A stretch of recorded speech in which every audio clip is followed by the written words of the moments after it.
buenas tardes, días o noches, amigos de Proyecto Hora Cero. Pues en esta ocasión nos encontramos aquí en el Instituto de Investigaciones Jurídicas, en la Semana Internacional de la Cultura Laica. Nos acompaña el doctor Jesús Rodríguez Cepeda, quien es profesor investigador de la Universidad Autónoma Metropolitana, Campus Iztapalapa, y quien también pertenece a la Asamblea Consultiva Ciudadana del Consejo Nacional para Prevenir la Discriminación, el CONAPRED. Pues bienvenido. Muchas gracias. En primera instancia, pues el evento que nos reúne aquí a todos, pues es hablar de laicidad, y usted publica en una colección en honor a Jorge Carpizo un texto sobre discriminación y laicidad. En primera instancia, cuéntenos cuál es su concepción de la laicidad, ¿no? El día de ayer usted participa y se habla del concepto de laicidad, de las diferentes aristas, pero bueno, ¿cuál es su posicionamiento y su concepción de la laicidad? Bueno, la laicidad yo creo que tiene que ser entendida como un atributo del Estado democrático, un atributo que le permite garantizar a todos sus ciudadanos el derecho a la libertad de conciencia. En ese sentido, un Estado es laico cuando constitucionalmente hace válido el derecho de toda persona a decidir sobre cuestiones de conciencia, sobre temas filosóficos, sobre temas morales, pero sobre todo sobre temas religiosos, porque precisamente lo que le da contenido histórico a la idea de laicidad es el procesamiento del pluralismo religioso, de la diversidad religiosa y por lo tanto la prevención del conflicto religioso, ¿no? En ese sentido, la idea de laicidad pues hay que entenderla como una parte ineludible, una parte de composición fundamental de un Estado democrático. En este punto, y ya encaminándonos a la discriminación, ¿hasta qué punto podría el Estado intervenir en estas creencias religiosas, si bien como creencias, como acercamiento a la religión o como prácticas religiosas? Porque hay diferencias entre ambas, y pues sí, el Estado, ¿hasta qué punto podría intervenir en esta laicidad? Bueno, el principio de laicidad siempre ha estado vinculado, no se reduce, pero siempre ha estado vinculado a la, digamos, a la independencia del Estado respecto de cualquier credo religioso. Yo creo que eso es un punto crucial. Un Estado no es laico cuando hace suyos los contenidos, los valores, las directrices, las normas morales de un credo religioso. Entonces, lo primero que garantiza el Estado laico es el pluralismo religioso, es decir, la posibilidad de que las personas escojan libremente el credo de su preferencia, y que el Estado, para que esto pueda suceder, no institucionalice uno de los credos religiosos, no lo convierte en oficial. Curiosamente, contra lo que algunos creen, el Estado laico no es un opositor, un enemigo de los sistemas religiosos. Todo lo contrario, es la garantía de que vivan y convivan. El problema con algunos credos religiosos es que pretenden exclusividad. Es decir, pretenden convertir sus normas morales, sus principios de conducta religiosa, su ideal de felicidad, en una norma que obligue a todas las personas de una sociedad, que por cierto es plural, y que en consecuencia no son necesariamente seguidoras de ese credo religioso. Lo que hace en efecto el Estado laico es evitar que los sistemas religiosos salgan de sus límites, pero por ello mismo permite que los ciudadanos los vivan con plenitud, porque no prohíbe, pero tampoco promueve un credo religioso. Eso es característico del Estado laico, y creo que eso es lo que le da un contenido civilizatorio que otras formas de administrar el tema religioso no tienen, ¿no? Ni el anticlericalismo, que lo que hace es que desde el Estado, desde la autoridad política, prohíbe el ejercicio religioso, o el integrismo, que lo que hace es confundir las normas públicas, las leyes, con normas morales o religiosas. Esos dos extremos corresponden a sociedades no democráticas, sociedades no constitucionales, y solo el Estado laico, la figura general del Estado laico, permite que la gente pueda ejercer libremente su opción religiosa, pero al mismo tiempo que esa opción religiosa, que no es pública, no se convierta en norma obligatoria para todos.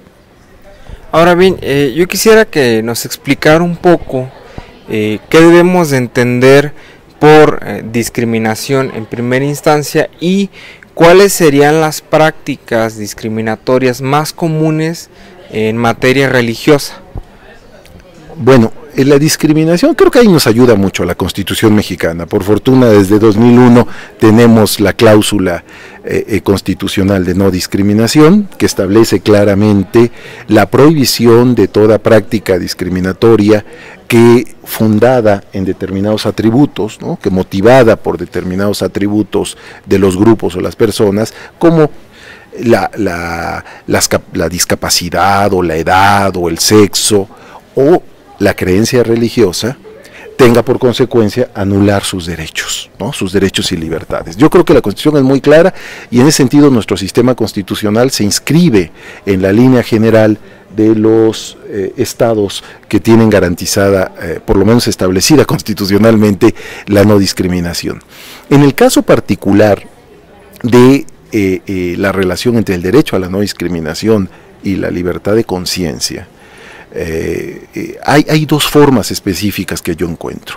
Una forma de discriminación directa, que es cuando una persona o un colectivo de creencias que sostiene determinadas creencias religiosas es bloqueado en el ejercicio de sus creencias, en la expresión, en la práctica de sus rituales, por otro grupo religioso. Y esto sucede con mucha frecuencia gracias a la autoridad pública. Cuando la autoridad pública toma partido directo por un credo y lo hace valer frente a una minoría religiosa, pues lo que estamos presenciando es un acto de discriminación, porque por razones de orden religioso se está impidiendo que determinadas personas ejerzan su libertad de conciencia o libertad de elección religiosa. Esto sucede con mucha frecuencia en los casos, por ejemplo, en que determinadas comunidades expulsan al disidente religioso, y las autoridades públicas que deberían garantizar que esto no sucediera se ponen de parte de la mayoría religiosa. Buena parte de los conflictos religiosos en el sureste del país, en el sur-sureste del país, tienen esta característica. El grupo religioso mayoritario, por ser mayoritario, se siente autorizado a expulsar o a impedir el ritual o la práctica religiosa del grupo con el que no está de acuerdo. Incluso, si nosotros vemos, existe una cierta fraseología, una cierta manera de denominar a los grupos que tiene un contenido discriminatorio. El llamar a las agrupaciones religiosas de menor tamaño sectas, denominarlas sectas, pues es una forma de discriminación, porque las presenta como si fueran opciones religiosas de menor importancia que aquellas afiliaciones que llamamos religiones o instituciones eclesiásticas, etc. Hay otra forma de discriminación que, aunque no es directamente visible, es constatable, pero no es directamente visible, a veces tiene efectos más poderosos. Es una forma indirecta de discriminar. Hay que recordar que la discriminación indirecta es una discriminación despersonalizada, no requiere siquiera que los sujetos de la relación discriminatoria se encuentren directamente, y normalmente se manifiesta, por ejemplo, en el sistema legal, en las restricciones institucionales, en los criterios de política pública, en los contenidos de la legislación. Cuando esto sucede, lo que tenemos es que con frecuencia las creencias religiosas se trasladan a la legislación o a la política pública y afecta el ejercicio de derechos de los ciudadanos, crean o no, tengan o no relación con ese credo religioso que impuso sus contenidos. Pongo un ejemplo, ¿no?, que ha sido ampliamente discutido en este seminario, y el doctor Valadez lo señalaba con precisión. En el contexto de la legislación sobre derechos reproductivos, interrupción voluntaria del embarazo en el Distrito Federal, 18 estados de la República cambian sus constituciones para prohibir la interrupción voluntaria del embarazo, algunos bajo la figura de la penalización del aborto, ¿no?, y declaran en sus constituciones la protección de la vida desde la concepción hasta la muerte natural. Vean ustedes la influencia del pensamiento religioso, al grado de que en algunas constituciones se frasea así: concepción, como si concepción fuera un término científico y no un término de lenguaje religioso. Bueno, ahí lo que tenemos es que, aunque no hay un acto particular de discriminación contra una persona, la norma en su conjunto discrimina a las mujeres porque limita el derecho, su autonomía para decidir sobre su propia reproducción, y les impone una moral que no están obligadas a cumplir, pero que al convertirse en norma pública se convierte de obligado cumplimiento. Entonces, esa parte de la discriminación es una parte con la que hemos lidiado cada vez más en nuestro país, está cada vez más presente. Legislaciones que tratan de atajar avances en términos de libertades. Y lo que podemos encontrar ahora es un fenómeno de una legislación constitucional que garantiza no discriminación, igualdad entre hombres y mujeres, en alguna medida, digamos, derechos propios de un constitucionalismo moderno, y luego legislaciones locales que contravienen el propio sentido de la Constitución. Esa es una forma de discriminar, porque cumple con los requisitos de la definición de discriminación. Sobre la base de determinado estereotipo o estigma, ser mujer, ser homosexual, etcétera, se niegan derechos. Y la base de esta negación es una base religiosa, no es una base de razón pública, no es el resultado de una deliberación laica, sino es la salida de un argumento confesional que sostiene que la vida buena la define una religión y no la conciencia de cada persona. En este sentido, ¿qué medidas de prevención podríamos optar, tanto de prevención como de estas legislaciones que ya están establecidas, para mejorar y en su caso pues eliminar y erradicar la discriminación, no solo en actos como de la interrupción del embarazo, ¿no?, como tal, sino también medidas que conforme a la religión o ciertas creencias religiosas vulnerarían tanto los derechos de la mujer, de niños, que también están dentro de esta connotación religiosa en el sentido de disminución de ciertas atribuciones, ¿no?, como toma de decisiones en el caso de las mujeres, o incluso, y yéndonos también a lo reproductivo, el uso de medios de control de la natalidad, ¿no? Anticonceptivos que son en contra de la moral, y de una buena mujer no debería de usarlos, que eso también es un acto de discriminación. ¿Qué medidas podría tomarse desde la legislación y también como individuos para prevenir y erradicar esta discriminación? La pregunta es buena porque las medidas son variadas. No hay una sola ruta de lucha contra la discriminación. La discriminación es un fenómeno de raíces culturales y, en consecuencia, una sociedad no discriminatoria es una sociedad que ha cambiado su cultura del trato. Es decir, pasamos de un trato asimétrico de dominio, basado en los estigmas o en los prejuicios, a un trato entre iguales, basado en el reconocimiento de cada uno como sujeto de derechos. Bueno, sin embargo, siendo cultural el propósito, los medios que un Estado democrático puede utilizar para alcanzar este propósito varían en su naturaleza. Hay un primer paquete, yo diría, una primera familia de recursos del Estado democrático que tienen que ver con la legislación.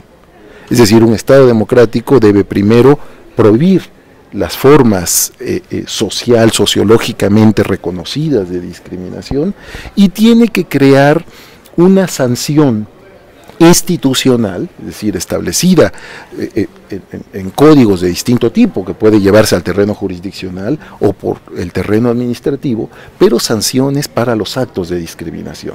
Eso nos lo ha enseñado el derecho comparado.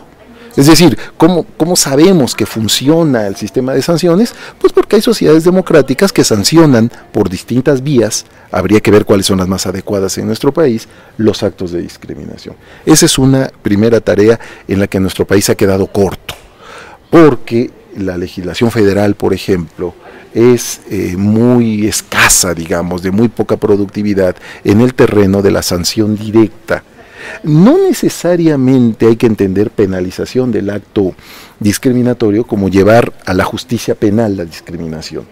Decía Miguel Carbonell alguna vez, pues que si hay una escuela de discriminación, pues es el sistema penal, de tal manera que llevarlo ahí es meterlo en un atolladero del que difícilmente va a salir.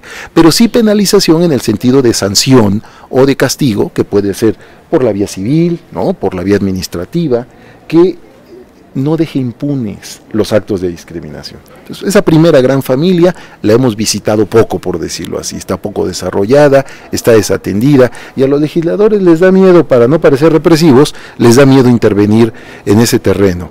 Decía Gilberto Rincón Gallardo, un promotor de esta agenda, que en este país sale más barato discriminar que violar los derechos del consumidor.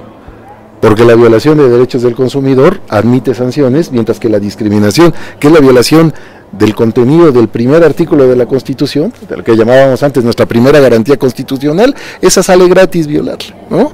Ahí hay un terreno. Un segundo terreno tiene que ver con las políticas públicas, las acciones del Estado dirigidas a igualar, a nivelar, a compensar, a restituir la posición de los grupos históricamente discriminados.